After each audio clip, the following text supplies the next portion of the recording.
अस्सलाम वालेकुम जी। 5 star DVD कोलियां रोडिंगा जनाब लैके आए ने तुहाडे वास्ते भाई गुलाम रसूल डोगे वाले की आवाज़ नाल जनाब चौधरी इशफाक अहमद इशफाक उन्होंने दोवां की आवाज़ यह प्रोग्राम असी डिंगा विच रिकॉर्ड किया। डिंगा दे नाल छोटा जिहा एक पिंड उत्थे जनाब चौधरी इलियास जट साहब बड़े क्लोज बड़े छोटे भाई ते इस वेले वो भी मेरे नाल ही होंदे ने ते असी इकट्ठे पाकिस्तान गए सा ते उन्हां दे भतीजे की शादी सी। उन्हां दे भाई जनाब अजी मोहम्मद आजम साहब उन्हां दे बेटे आसफ की शादी सी ते उस शादी के मौके पर जनाब भाई गुलाम रसूल नूं ते जनाब चौधरी इशफाक अहमद इशफाक साहब ने इनवाइट किया। मियाँ जवेद साहब सूद शरीफ वाले भी उत्थे सन, असजद पट्टी साहब जनाब लाले मूसे वाले भी ते जनाब एहसान चौधरी एहसान बासरियां वाला भी और भी काफ़ी यार दोस्त उत्थे जनाब मज़ा हाज़र होए सन। यह प्रोग्राम 5 स्टार DVD खोलियां रोड डिंगा ने उत्थे रिकॉर्ड किया तो तुहाडे वास्ते पेश कर रहे हैं। पसंद आवे तो अपने कॉमेंट्स जरूर देवो। साडी कोशिश होंदी है कि तुहानू बेहतर तो बेहतर प्रोग्राम तुहाडे सामने लैके असीं आवीए। 5 स्टार DVD खोलियां रोड डिंगा तुहानू गाण का शौक है तो साडे नाल राबता कायम करो, असीं कोशिश करांगे तुहानू बेहतर तो बेहतर राय दे सकीए। 5 star DVD खोलियां road डिंगा Ghulam Rasool डोगियां वाला ते चौधरी इशफाक अहमद इशफाक प्रोग्राम चौधरी इलियास जट डिंगा वाले दे घर मुलाजा फरमाओ। पसंद आवे तो अपनी राय जरूर देवे। शुक्रिया जनाब। नसीहत है कि इस बंदे नू इस जिंदगी दे विच कुछ कमाई कर लेनी चाहिए। शायर ने बंदे नू इशारा किया है कि तेनू की करना चाहिए।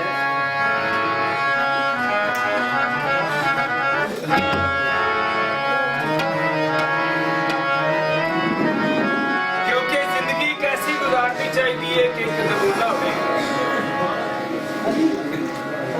किसी का। शायर ने लिखा है कि किसी का गिला किसी का शिकवा नहीं होना चाहिए। एक गल है जे अगर क्योंकि साउंड नहीं है तुहाडे तक आवाज पहुंचानी मुश्किल है ਉਹਦੇ ਵਾਸਤੇ थोड़ी जी खामोशी होगी तो ठीक है। अल्लाह फी अल्लाह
जा फुला ते आई हूँ जुग जुग जीवे मेरा मुर्शिद बाबू जिसे बूटी लाई। ते शायर का मशहूर है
ਚਲੋ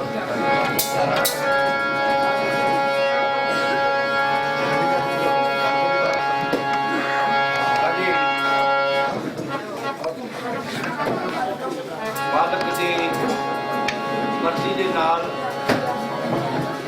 ਜਿਸ ਤਰ੍ਹਾਂ ਕਿ ਅੱਲਾਹ ਦੀ ਜ਼ਾਤ ਨੇ ਆਪਣੇ महबूब ਦੀ ਆਮਦ ਦੇ ਵਿੱਚ ਖੁਸ਼ੀ ਕੀਤੀ, ਇਸੇ ਤਰ੍ਹਾਂ ਅੱਜ ਅਸੀਂ ਇਹਨਾਂ ਆਪਣਾ ਬੱਚਿਆਂ ਦੀ ਖੁਸ਼ੀ ਦੇ ਵਿੱਚ ਬੈਠੇ ਹਾਂ